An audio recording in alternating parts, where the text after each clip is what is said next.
So hello बच्चा लोग, welcome back again in एडोग्रोन। मैं हूं आशीष सिंह। आई होप आप सब लोग अच्छे और सेफ होंगे। तो यार हम चैप्टर नंबर 9 लगा रहे थे, क्लास 9th का साइंस का chapter number 9, that is force and laws of motion. तो प्रीवियस कुछ लेक्चर्स में हमने इस चैप्टर का पूरा थ्योरेटिकल पार्ट खत्म कर लिया है, प्लेलिस्ट बना दिया हूं, चेक कर लेना। साथ ही साथ इस चैप्टर के इनटेक्स्ट एनसीईआरटी के इनटेक्स्ट जो क्वेश्चन आंसर है उनको भी डिस्कस कर लिया है। आज अपन इस वीडियो में इस चैप्टर के एक्सरसाइज क्वेश्चंस को डिस्कस करने वाले हैं। ठीक है, तो स्टार्ट करते हैं, चलते कंप्यूटर स्क्रीन पे आज के सेशन को स्टार्ट करते हैं। छोटी सी रिक्वेस्ट है, चैनल पे नए हो तो चैनल को सब्सक्राइब, वीडियो को लाइक और शेयर जरूर करना अगर वीडियो पसंद आए तो। चलिए शुरू करते हैं।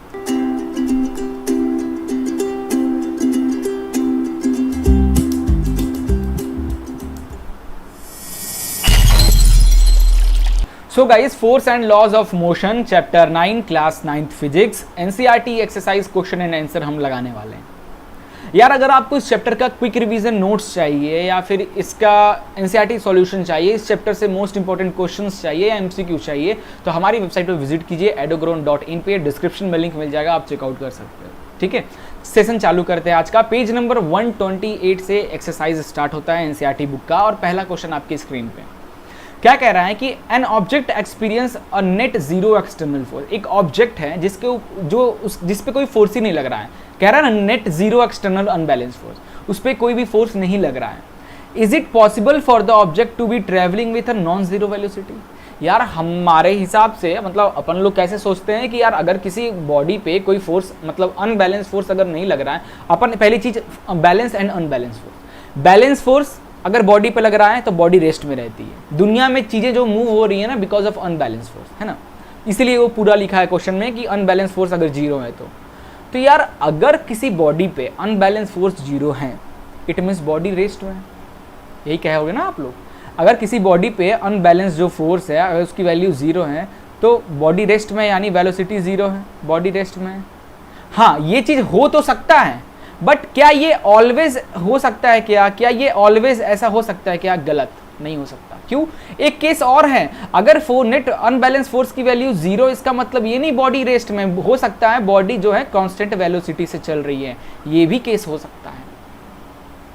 तो वही बोला है कि कोई केस बताइए, अगर ऐसा हो सकता है तो हाँ ऑफकोर्स हो सकता है। अगर बॉडी पे फोर्स नहीं लग रहा है फिर भी बॉडी मूव कर रही है, ऑफकोर्स हो सकता है। कोई केस बताइए। तो यार जो हमारे क्लाउड्स है ना, हमारे क्लाउड्स जो है, क्लाउड से जब पानी गिरता है, पानी गिर रहा है, तो जब पानी ग्रेविटी के एक्शन की जो पानी बोल रहा हूँ, वाटर ड्रॉपलेट्स गिरते हैं ग्रेविटी के एक्शन की वजह से गिरते हैं, और हर पॉइंट पे उनकी जो वेलोसिटी होती है वो कांस्टेंट होती है। क्यों? क्योंकि इसकी जो एक्सेलरेशन होती है वो होती है कितनी, 9.8 metre per second square acceleration due to gravity, small g की वैल्यू वाटर ड्रॉपलेट्स पे लगी रहती है। And acceleration is equal to what, v upon t, v directly proportional है। So acceleration, if acceleration is constant then v is also constant, like that. तो बड़ा अच्छा ये रीजन आप दे सकते हो। यस, एन ऑब्जेक्ट में travel with non zero velocity even when the net external force is zero. A raindrop fall down with constant velocity. The weight of the drop is balanced by the upthrust and the velocity of air. The net force on the drop is zero.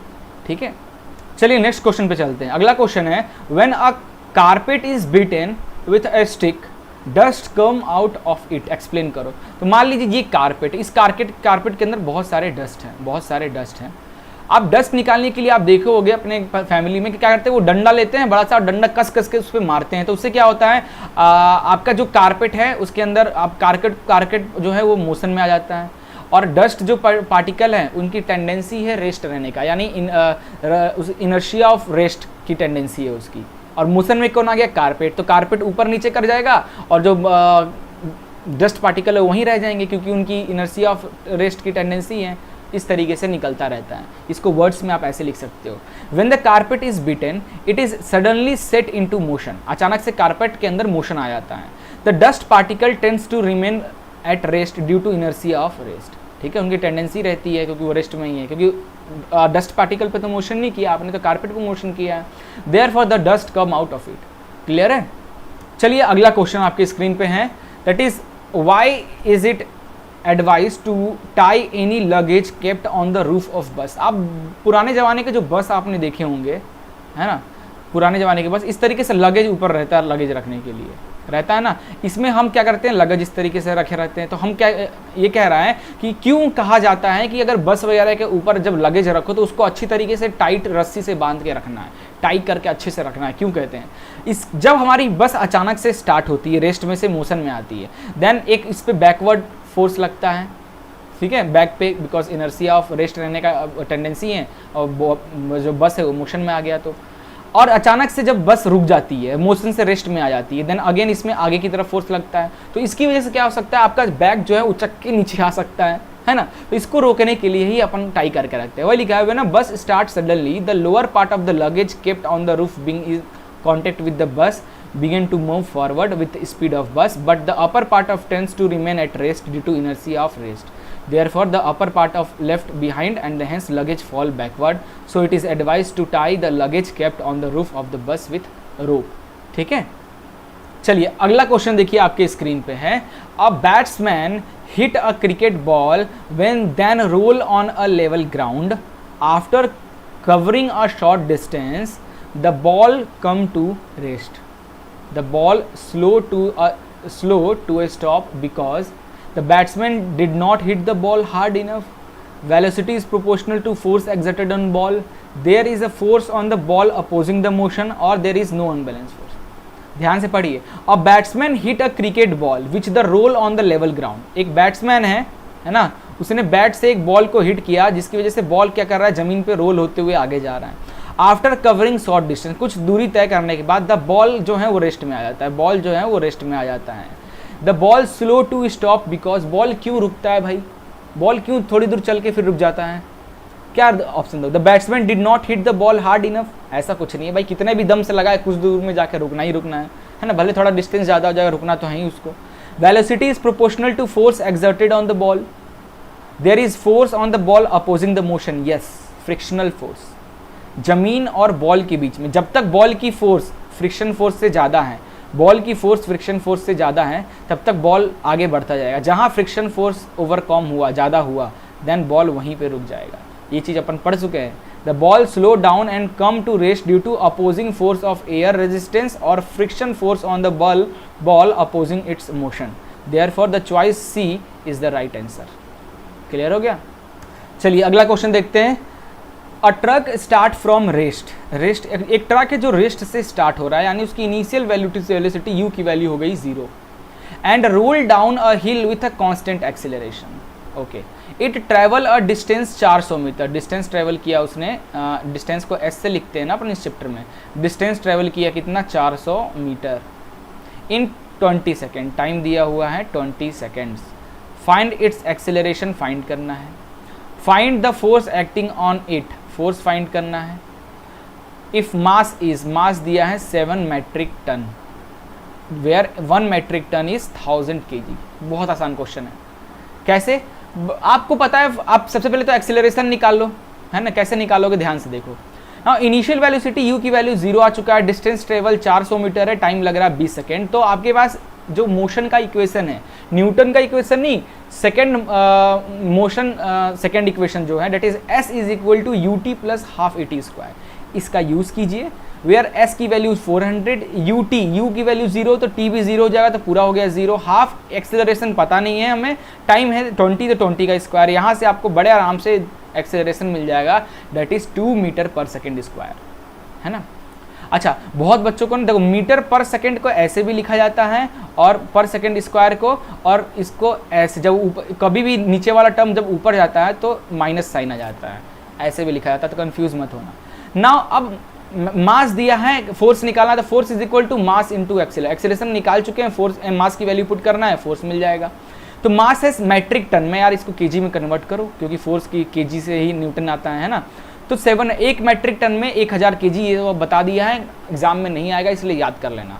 तो 7 metric ton में 7000 kg हो जाएगा, acceleration दिया हुआ, direct फॉर्मूले में put करो, आ जाएगा 14000 न्यूटन, फोर्स का यूनिट न्यूटन। Solve question. चलिए नेक्स्ट क्वेश्चन पे चलते हैं। अगला क्वेश्चन है, अ ट्रक स्टार्ट फ्रॉम रेस्ट, ये तो सेम क्वेश्चन आ गया भाई। नेक्स्ट, ओके, 6th क्वेश्चन है, a stone of 1 kg is thrown with a velocity 20 metre per second across the frozen surface of lake, ठीक है, and come to rest after travelling. तो देखो, stone है जिसका mass है 1 kg, thrown with a velocity, initial velocity से तुमने throw किया है, डेट इज 20, इनिशियल वेलोसिटी है 20 मीटर पर सेकेंड। अब कुछ दूर चलने के बाद वो रेस्ट में आ जाता है, यानी फाइनल रेस्ट में आ रहा था, फाइनल वेलोसिटी कितना हो जाएगा, 0 हो जाएगा। आफ्टर ट्रेवलिंग, कितना डिस्टेंस ट्रेवल कर रहा है 20 मीटर पर सेकेंड से 0 तक आने में, उसने डिस्टेंस ट्रेवल किया 50 metre. What is the force of friction between the stone and ice, के बीच में फोर्स ऑफ फ्रिक्शन निकालना है। तो यानी पहले तो फोर्स निकालने की बॉल पे कितना फोर्स लग रहा है, तो force is equal to mass into acceleration, है ना। मास तो हमें दिया है 1 kg, एक्सेलरेशन निकाला है, तो u, v और s की हेल्प से एक्सेलरेशन निकाल पाओगे? ऑफ कोर्स यार, इतने सारे तो फॉर्मूला हैं। तो देखो इनिशियल वेलोसिटी इतना, फाइनल इतना, s इतना दिया है, तो आप थर्ड मोशन का थर्ड इक्वेशन की हेल्प से, that is v square minus u square is equal to 2as की हेल्प से बड़ी आसान से निकाल। अब बोले सर ये तो पहले चैप्टर की चीजें क्यों आ रही, क्यों नहीं आएंगी, आप फिजिक्स पढ़ रहे हो ना, फिजिक्स में ऐसा ही होता है बच्चा लोग, पुराने चैप्टर पढ़ने के बाद भूल नहीं जाना उनको, इनको याद रखना है। तो आप v की वैल्यू 0 हो गया, u की 20 का स्क्वायर और 2as आ गया, तो यहाँ से एक्सेलरेशन की वैल्यू आ गई -4। आप खुद ही देखो ना, आप अगर एक्सेलरेशन माइनस में आ रहा है यानी बॉडी रुक रही है, डी एक्सेलरेशन हो रहा है। तो आप तो ऐसे इनिशियल वेलोसिटी v था, फिर आप रेस्ट में आ रहे हो, तो ऐसे भी समझ में आ रहा है कि डी एक्सेलरेट हो रहा है, तभी तो 0 पे आ रहा है। तो एक्सेलरेशन की वैल्यू माइनस में आनी थी, आ भी गई ना। फोर्स ऑफ फ्रिक्शन, तो फोर्स की वैल्यू होता है मास इंटू एक्सेलरेशन, वैल्यू मास 1 kg, एक्सेलरेशन -4 पुट किया तो आ गया 4 न्यूटन। यही तो है आपका फ्रिक्शन फोर्स, क्योंकि आइस पे नेग्लिजिबल रहता है ना friction, like that. Now next question देखते हैं। तो यार यहाँ पे क्या कह रहा है देखो, 800 kg engine pull a train of 5 wagon, एक इंजन है ना। देखो तो मैं एक इंजन बना रहा हूँ, दैट इज इंजन, है ना, और इसके पीछे 1 2 3 4 इसके बोगी लगे हुए हैं, यानी क्या है आपका इसके 4, 1 2 3 4। अब कह रहा है कि 8000 kg of engine pull a train, engine का जो मास है वो कितना है भाई, 8000 kg, है ना। 5 वैगन को पुश कर रहा है, और ईच वैगन का जो मास है, mass of each wagon that is कितना है, 2000 kg along a horizontal track पे। If the engine exert a force of 40,000 newton, engine जो है मान लीजिए कितना फोर्स एक्सर्ट कर रहा है इंजन, दैट इज 40,000 न्यूटन, और the track offer frictional force of 5000 Newton. तो फ्रिक्शनल फोर्स हमेशा अपोजिट डायरेक्शन में लगता है, तो इंजन इधर चल रहा है तो फ्रिक्शनल फोर्स, यानी फ्रिक्शनल फोर्स कितना लग रहा है भाई जमीन के थ्रू, 5000 न्यूटन का, अपोजिट डायरेक्शन में। कह रहा है then calculate the net accelerating force. तो नेट एक्सेलरेटिंग फोर्स क्या हो जाएगा, net accelerating force that is force acting by engine minus frictional force, यही ना। तो दैट इज 40,000 माइनस 5000, कितना आ जाएगा, 35,000 क्या न्यूटन। ये आ गया नेट फोर्स, ठीक है। अगला है द एक्सेलरेशन ऑफ ट्रेन, है ना, इंजन का नहीं पूछा है, ट्रेन यानी एक्चुअली लिखना था इसको वैगन का है एक्सेलरेशन। तो नेट एक्सेलरेशन, तो नेट फोर्स निकल गया है, तो यही है, यही तो है नेट एक्सेलरेशन फोर्स, यही जो लग रहा है इस पे, है ना। तो नेट एक्सेलरेशन फोर्स यही तो है। तो सेकंड बी पार्ट में नेट एक्सेलरेशन फोर्स यानी एफ ए की वैल्यू कितनी आई, 35,000, ये हम लोग निकाल चुके हैं। और मास ऑफ ट्रेन का मास कितना हो जाएगा, mass of train, mass of each wagon का कितना है भाई 2000, और कितने वैगन लगे हैं, 5 लगे हैं, तो ये कितना आ गया 10,000 हो गया ये मास। नाउ फोर्स क्या, फोर्स ऑफ क्या पूछा है, the net acceleration of the train, net acceleration. तो acceleration force is equal to net acceleration into mass, यही फॉर्मूला पता है ना, net acceleration force is equal to ma।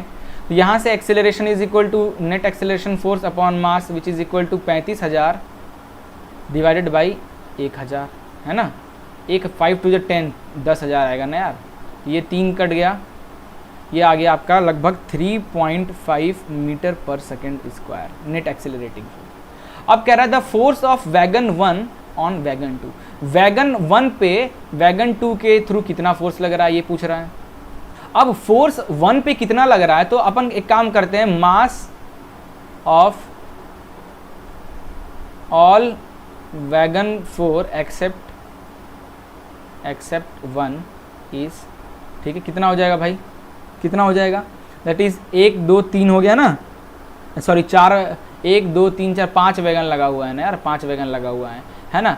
तो 1 का पूछा है टू के साथ 3 4 5 भी कनेक्ट है ना, तो 1 पे पूछा है तो 1 पे इनका लगेगा, तो टोटल मास हो जाएगा कितना, एक का मास है 2000, तो 4 कितना हो जाएगा 8000 kg मास हो गया, है ना, ये हो गया। Now the force exerted by wagon 1 on the remaining 4 wagon is कितना हो जाएगा, फोर्स बताओ भाई कैसे निकालोगे, that is mass into acceleration. Mass of जो हमने निकाला अभी 8000 है ना, इनटू एक्सेलरेशन कितना आया था 3.5, तो यहाँ से आपकी इसकी वैल्यू आ जाएगी लगभग 28000 के आसपास, है ना। Hence the force exerted by wagon 1 by wagon 2 is 28000 Newton. ठीक है, चलिए नेक्स्ट क्वेश्चन पे चलते हैं।